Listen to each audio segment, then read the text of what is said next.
Today's guest lost her business to an unexpected disaster, and now she helps other small businesses get a plan B for their survival and success.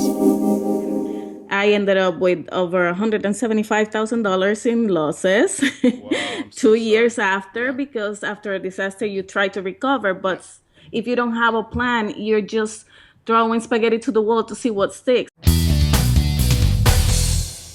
Rockstars, my goal is to help you build a stronger restaurant business, and I'm always looking to bring you new guests with expertise, knowledge, and advice to improve your operation. Planning for the unexpected is critical, and I really mean critical. What would you do tomorrow if a disaster shut you down today? How would you communicate with your customers? How would you pay the bills? Would you lose your staff? Could you bounce back and reopen? FEMA reports that 40% of all small businesses fail and never reopen after a business interruption. When you're in business and your hard-earned and invested dollars are on the line, failure really is not an option. Your life, your business, and the show must go on. Give a listen to this thought-provoking discussion of what you can do to protect your business. You're tuned in to the Restaurant Rockstars Podcast. Powerful ideas to rock your restaurant. Here's your host, Roger Bodwin.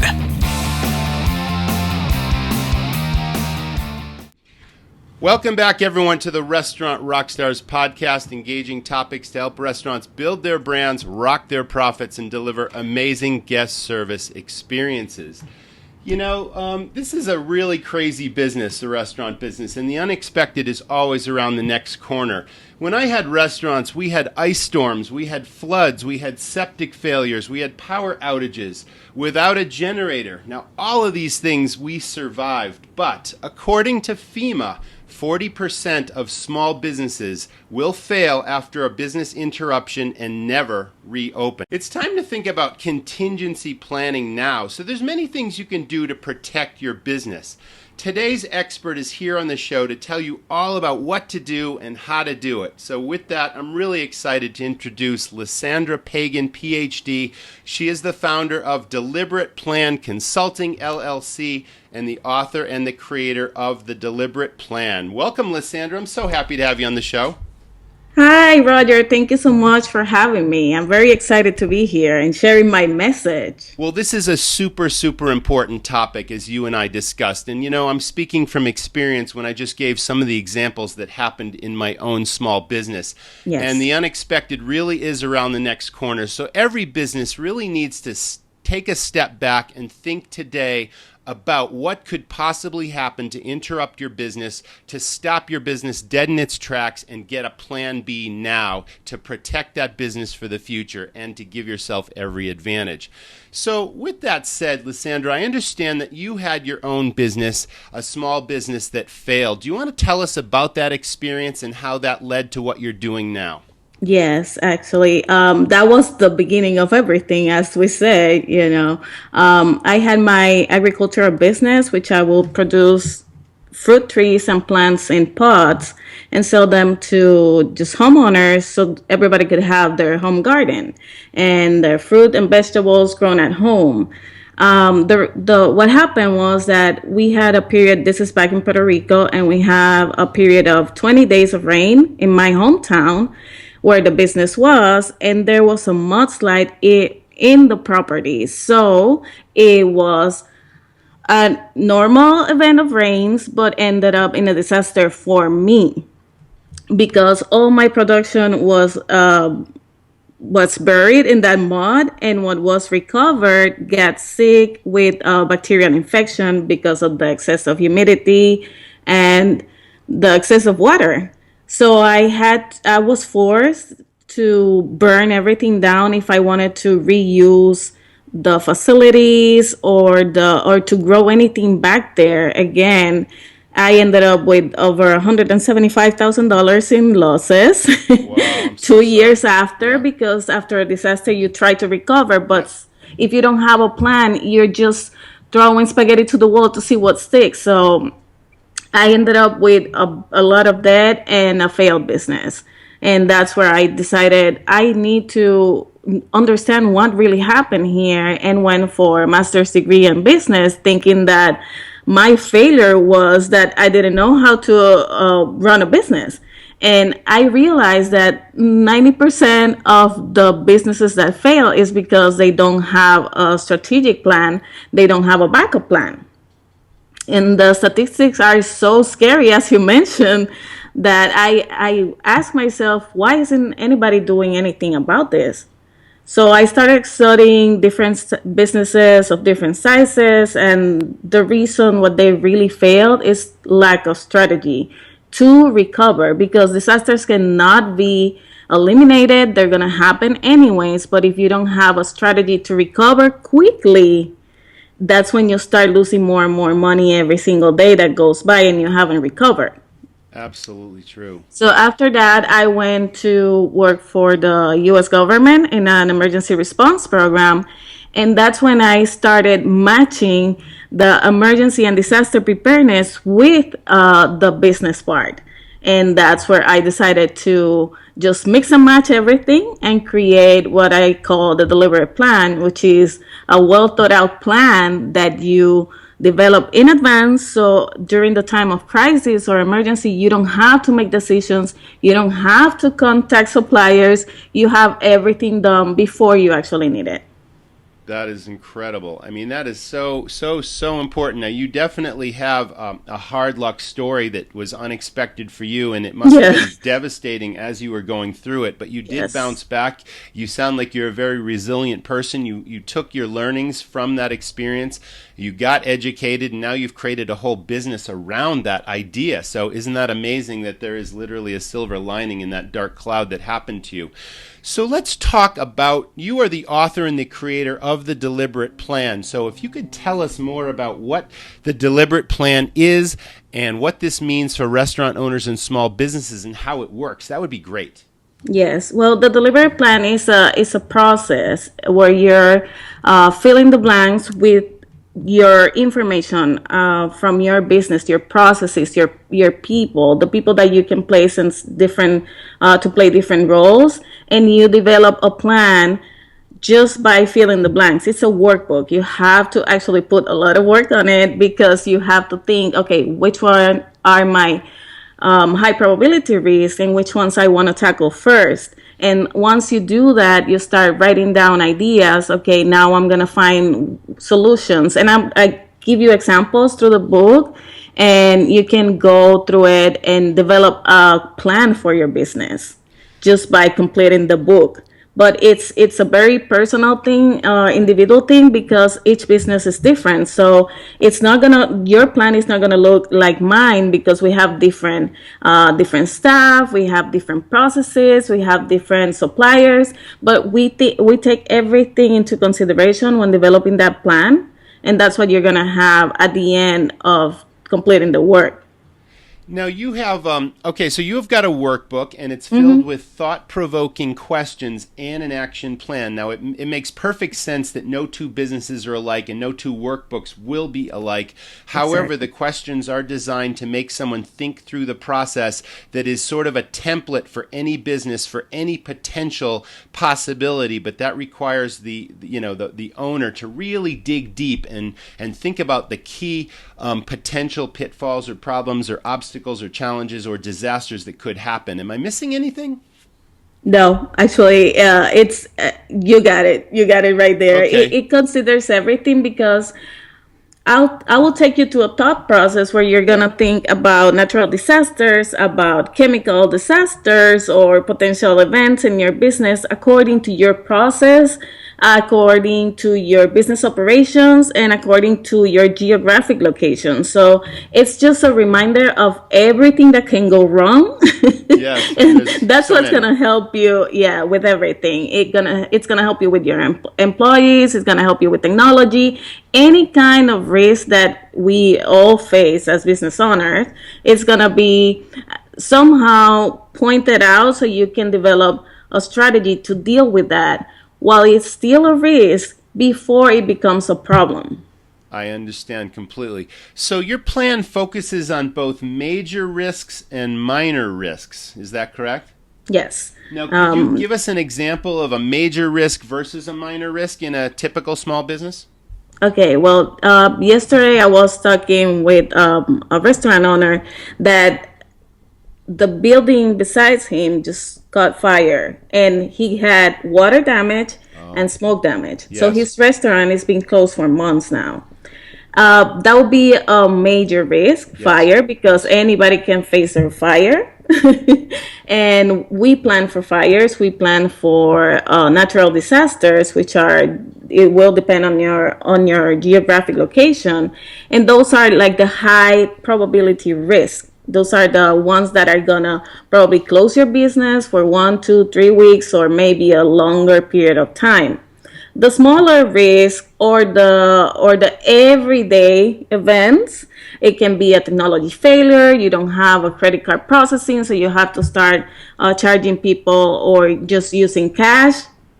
What would you do in a case like that? Or let's say you have a power outage or a road closure, and all the traffic is derailed, like probably detour to another road, and how do you bring those customers back? How do you survive that small event that it's keeping you from making money, from doing your job, or from running your business? It's really funny that you mentioned that because both of those things happened to me, and maybe several times, in fact. When I first started my business, and this was well over 20 years ago, we were in a really highly visible location on a street that was supposed to turn into a major real estate development. And when that development didn't go through, the road that I was on was bypassed by about a quarter of a mile closer to the main tourist destination in my small town. And I'm thinking, oh my gosh, it's like this is 2 weeks before I open the doors to my restaurant, and now the road that was Wow. going to drive right by is now a quarter of a mile away, and you can't even see my location. So that was the first thing that happened. And then we survived that, and then there were power outages happen all the time. That's clearly unexpected. A generator seems to be an obvious solution to that. At the time, we did not have a generator, and then all of a sudden you've got a full restaurant and your point of sale computer system goes down and your Yep. lights go out, and now you've got customers eating food in the complete darkness, and people are still walking in the door. It's like these things happen and they're scary. Yes. And it's like the show must go on. So we suddenly pulled out the Coleman lanterns and lit candles all over the place, and people really enjoyed the experience. Yes. But you have to think quick in the situation. And in terms of the credit card processing, we went back to those old-fashioned little slide. You put the Paper, credit yeah. card in the little slider and you put the slips in there. But if we didn't have any of that, we wouldn't have been able to, so it's like, sure. And these are minor examples, but I'm sure the plan takes things to the 20th level from this and really helps you put a plan together. So Yeah, that's because what makes a difference is actually you have the plan, but you also imagine, okay, you think, well, I can lit candles, but I don't have any candles. So I have to Yeah. send someone to get the candles. Or same thing with the credit card. I only take cash, but people is already eating. They don't have any cash That's right. in their pocket. So we plan, but we take action as well. It's not just a paper or a document. It's plan and action. So, in addition to the workbook and the deliberate plan product that we're talking about here, I understand that you also consult one-on-one with clients.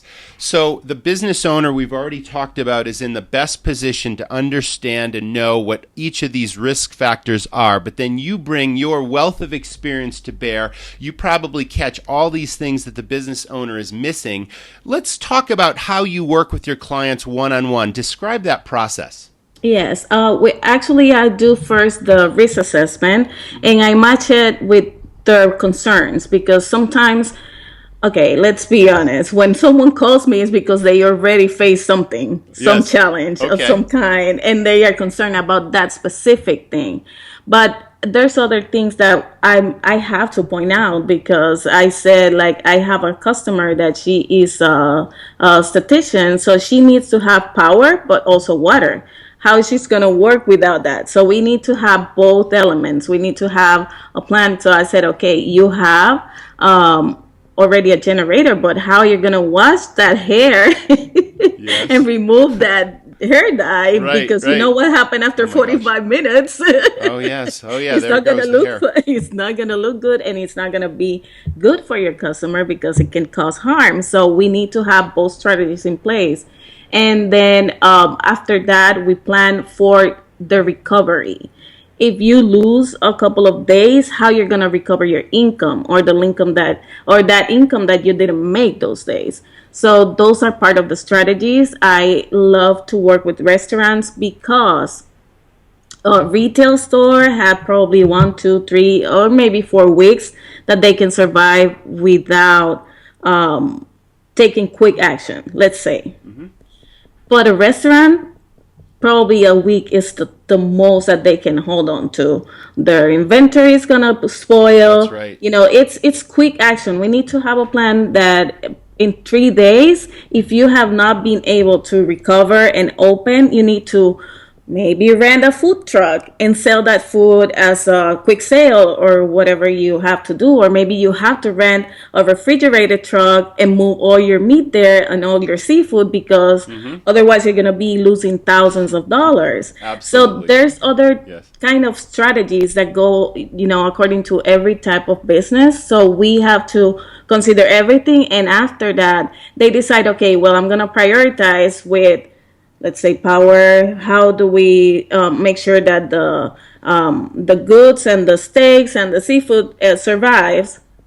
We're gonna tackle that first, because I don't want to lose $15,000 in 2 days. Absolutely. Plus scary. the sales, plus the all the other expenses. Right. So that's actually what I do. I help them prioritize, and once everything is said and done, we develop strategies, which might include that quick sale or maybe a flash sale. But I always recommend protect as much as you can. Don't think that the insurance is going to cover everything. Don't think that you're going to recover 100%, because that is not true, and we need to be realistic. So your part is to protect as much as you can. And once we do that, we develop that plan and we put it in place. We practice it. Do you help your clients? In America here, we have business interruption insurance. We just talked about that, really. You just touched on it briefly. Yes. But there is so many things to look at in terms of valuing what you could potentially lose. So I would assume that you would help your client with that insurance before they say, oh, I think I'm going to lose $25,000, so I need this amount of insurance. I mean, in a restaurant, you could have anywhere from $10,000 to $20,000 of inventory that could spoil at any given moment. You got to think about what your daily sales are and how much business you're going to lose on an average every single day. I mean, each business has its own nuances, but it seems to me like this is part of the process, correct? Yes. We have to evaluate everything, and we have to put everything in paper, in writing, so they can see it, because there is an investment that you need to make in order to develop a plan, to take action, to train your staff. All that is a time and money investment, but you have to see it in writing so you can see that it's only a fraction of what you're going to be saving later, what you're going to be probably recovering faster. Plus, one of the things that I always tell them, if there's a general disaster, like for your entire location, the entire geographic location, and you're the first one that opens the doors, guess who's going to make more money? Absolutely. That's right. So be prepared all that comes into play, because it is important to have a plan, but it's important to recover quickly. That is a very good point. That's excellent. So now let's talk about the business and the evaluation. You mentioned that you've got a complete process to evaluate the business while you're working with the client. Now that also considers the staff, doesn't it? And the employees and how they impact that business, and suppliers you mentioned. Yes. The geographic location, maybe, if you're in a hurricane area. I mean, all these things come into play, everything, including behaviors. Because if you have a staff member, let's say a team leader, that freaks out and cannot respond, you need to remove that person from that, probably from that part of their role. You probably need to bring someone with a probably more resilient or more confident, that will be willing to make a decision quickly and move on no matter the consequences, because that's part of the process. If you have to adapt, you adapt, but you cannot be sitting on making a decision. There's going to be a checklist, there's going to be, let's say, an operational procedure, but if someone gets stuck or they just cannot start the process, you're going to be losing time, and time is money, and you know the drill.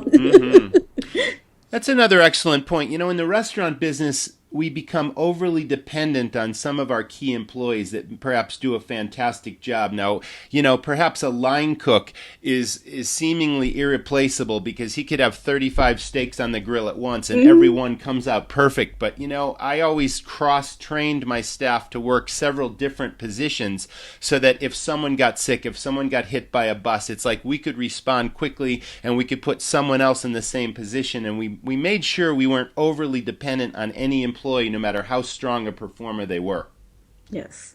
And the other thing is that you're probably going to have, you're going to need a person that is going to be trained on first aid, a person that is going to be trained on fire safety. That's part of the plan as well. So you need people that can react quickly, and you need to know your staff. That's why part of that 10 steps, one of them is selecting the perfect team that's going to move around with you, and it's going to implement even if you're not there, because sometimes you're not going to be there when the event happens. So everything needs to be considered. Who's going to take the leadership? Who's going to be responsible? And do they have to call you for approval, or they just move on with it without you because it's already established that this is a trigger that you don't have to contact me just to proceed with the plan? Calling if it's the authorities or if it's 911, that you do it without talking to me because it's a clear set of instructions. That's basically fantastic. That is a clear set of instructions, so any employee know what to do. So it's a template. I mean, it is a turnkey template that's like a roadmap to the future survival of a business. I love it. It is a roadmap. That's how I see it, as a roadmap. And one of the things that I love to use is the compass, because you can have the best intention in the world, but if you don't know how to get there, you're not going to get there, or you're going to really struggle to get to that place you want to be. So that compass is going to help you with the use of the roadmap to get to your location, right? So that's how I see it. The plan for me is a template that you follow as if it was your compass to get you from point A to point B. So some of these major risks that we've talked about, that restaurant that had the fire and the water damage and the smoke next door, it wasn't their fire, but it impacted their business. You know, we live in a crazy world, and unfortunately, a lot of the headlines today are about terrorist acts that are happening that can literally happen anywhere. I mean, some of these things are really difficult to plan for. They're more difficult to plan than other things that might be major risks. I mean, but there is a way to work through any potential situation, no matter how disastrous or you know, devastating to a business, just by planning ahead. Yes. And the other thing is your response, the type of your response, because remember, if it's like a terrorist attack or is like an active shooter, that goes with an investigation. The authorities are going to be doing an investigation maybe for a couple of days, maybe for a couple of months. Yes. And your business can be shut down for 3 months until they complete the investigation. Plus, you cannot remove people. You have to hold on to people in your place so they can go on with the investigation. So it's a completely different scenario, but you also have to know that if you see or you have cameras, they're coming after that video, you need to know the procedure just so you help, probably, the investigation, and you help your business to recover quickly as well. Now, Lysandra, you offer a complimentary planning session for business owners and restaurants. How can listeners take advantage of this offer? Well, they can visit deliveritplan.com, and there's a tab there where you can schedule a 30-minute consultation. Okay. I also have, which I'm working in, a podcast, which is going to be a limited podcast. It's 15, 16 episodes where I will discuss different type of risks. So you can think about your business. Maybe it's your reservation software that crashes, how you're going to handle that, or those type of events that it doesn't need to be a disaster, but it can be a disaster for you. It can be a simple thing, but it can harm your business. So that's one of the goals, that you can start with the pretty basic contingency plan just by listening to the podcast.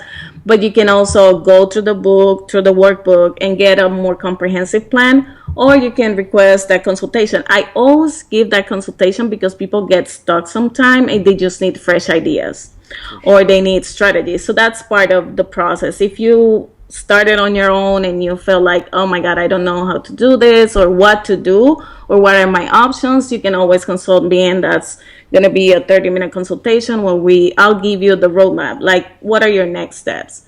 But if you want to go, deeper on your planning, and you want a comprehensive plan with training, because I include the training and the follow-up with your staff and with you, because this is a document. The plan, it needs to be revised every year at least. So that's part of the package I offer. And I train the staff if you want me to, or you can train them. We can work that out. But I think it's always good to have a plan, even if you don't use it, than need it and don't have it. I'm so glad you brought up that this should be reevaluated every single year, because your business changes, conditions change, so your much staff changes. And yeah, I mean, your plan may be totally in place for this year, but then all of a sudden next month something changes that totally affects that plan. So thank you for bringing that up. That is a key part of this process. Yes. Is there anything else that you want to share with the listener that we didn't cover, Lysandra? Well, I just said, like I always tell everybody, I'm here to help whoever wants to be helped. I understand that a lot of people think, oh, I don't need that. But if you feel like you need someone to help you, or you want to start taking steps, even if you want to start with the more basic part of it, contact me. I'm always willing to talk, and I can give you ideas. You don't have to work with me. I can give you a free consultation, and from there you can start with your own DIY, or you can just start with a basic plan.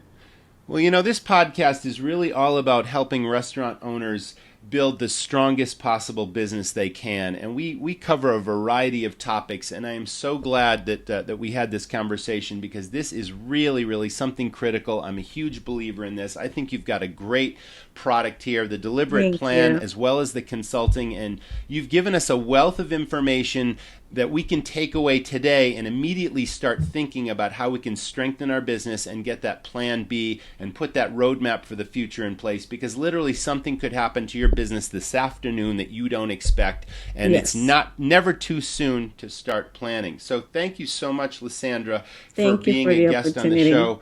Again, why not go to www.deliberateplan.com. There's a tab there for a free 30-minute complimentary consultation. I can't imagine not taking advantage of this. It's a really great, generous offer, Lysandra. Thanks so much for that. That was the Restaurant Rockstars Podcast. Thanks, listeners, for tuning in, and we'll see you again next time. Thanks for listening to the Restaurant Rockstars Podcast. For lots of great resources, head over to restaurantrockstars.com. And while you're there, download a copy of the book, Rock Your Restaurant. It's a game changer. See you next time.